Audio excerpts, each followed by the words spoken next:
नमस्कार, आज आपण बनवणार आहोत धाबा स्टाईल अगदी झणझणीत धाब्यावर जसा मिळतो तसा अख्खा मसूर, तोही अगदी सोप्या पद्धतीने। तर चला तर मग बनवूया अख्खा मसूर। इथे मी मसूर अर्धा तास पाण्यात भिजत ठेवला होता। आता याला शिजवून घेऊया। यासाठी मी पाण्यात घातलेला आहे आणि त्यामध्ये एक कांदा चिरून टाकला आणि शिजत ठेवलेला आहे।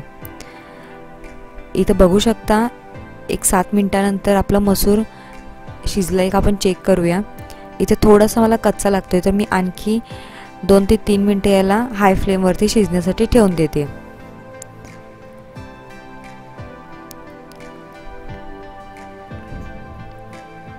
इथे तोपर्यंत आपण मसाला वाटण्याची तयारी करू। इथे मी हा कांदा तेलामध्ये परतून घेते।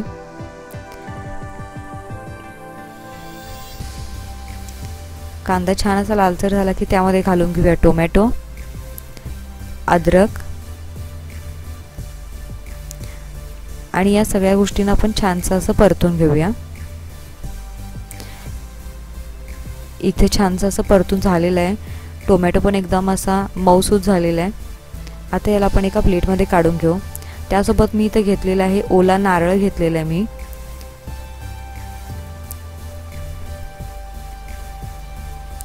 आणि हे सगळं मिश्रण आपण मिक्सरमधून वाटून घेणार आहोत। इथे बघू शकता ओला नारळ आणि हे मिश्रण। इथे आपला मसूर शिजलेला आहे, तुम्ही बघू शकता।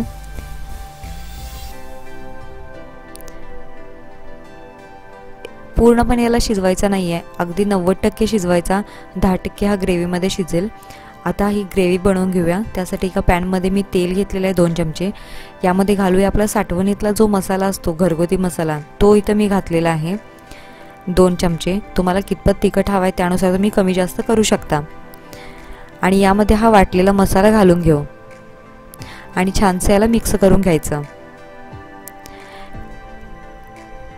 तेलामध्ये ज्या वेळेला आपण मसाला घालतो त्यावेळेला त्याचा कलर एकदम छान येतो, म्हणजे लालसरपणा त्याला जास्त येतो। तुमच्याकडे हा मसाला अवेलेबल नसेल तर तुम्ही लाल मिरची पावडर वापरू शकता आणि त्यासोबत धणे जिरे पूड, गरम मसाला वापरू शकता। पण ज्यावेळी आपण हा साठवणीतला मसाला तयार करतो त्यामध्ये ऑलरेडी सगळे मसाले घातलेले आहेत, त्यामुळे मी इथे एक्स्ट्रा मसाले वापरलेले नाही आहेत। आणि या मिक्सरच्या भांड्यामध्ये थोडासा माझा मसाला चिपकला होता, त्यामध्ये पाणी घालून मी पुन्हा घालून घेतलेला आहे। आता यामध्ये घालू चवीनुसार मीठ, थोडासा गरम मसाला आणि छानसं हलवून घेऊ। आणि याला छानशी अशी उकळी येण्यासाठी 2 ते 3 मिनिटं झाकण ठेवून, इथे बघू शकताय छानशी अशी उकळी आलेली आहे। यामध्ये घालूया कोथिंबीर, याने जो फ्लेवर आहे ना तो छान असा येतो। आणि यामध्ये घालूया,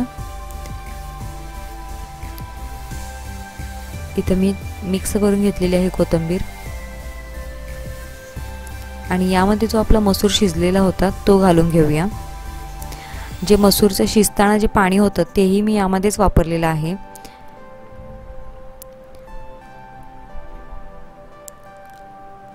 आणि ग्रेव्ही आणि मसूर या दोन्ही गोष्टींना आपण छानसं मिक्स करून घेऊ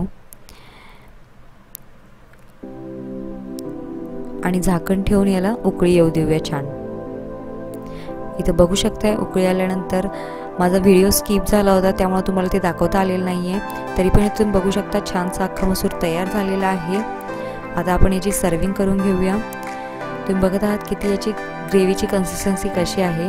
हा व्हिडिओ आवडला असेल तर प्लीज या व्हिडिओला लाईक, शेअर, कमेंट करायला विसरू नका आणि चॅनलला सबस्क्राईब करायला विसरू नका।